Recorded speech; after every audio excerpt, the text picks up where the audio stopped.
का समझता हूँ। यहाँ मौली फतवे के लिए किराए पे मिलते हैं और यहाँ पे लीडर कौम को बेवकूफ़ बनाने के लिए किराए पे मिलते हैं। जर्नेल फौज को इस्तेमाल करने के लिए किराए पे मिलते हैं। नाराज न हो आपका मीडिया प्रोपेगेंडे के लिए किराए पे मिलता है कि किराए के खातिर मिलते हैं।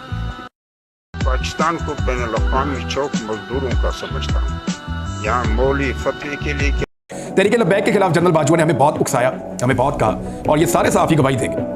तहरीक लब्बैक जिसको इस्तेमाल किया जाता है एस्टेब्लिशमेंट की जानिब से और बार बार इस्तेमाल किया जाता है, तहरीक लब्बैक वाले ज़रा कान खोल के सुन लें कि जब जनरल बाजवा से और पूछ लें उन 2 दर्जन सहाफ़ियों से, सारे इसकी गवाही देंगे। जनरल बाजवा उकसा रहे थे सहाफ़ियों को कि आप तहरीक लब्बैक के खिलाफ रिपोर्टिंग करें, जितना ज़्यादा होता है उनको एक्सपोज करें, उनके खिलाफ बात करें। उस वक्त तहरीक लब्बैक जो है इन्होंने डंडा सोटा पकड़ा हुआ था, ये लोगों को फेंटे लगाते थे हर जगह के ऊपर। इन्होंने जो है वो एहतजाज के दौरान तोड़फोड़ की हुई थी।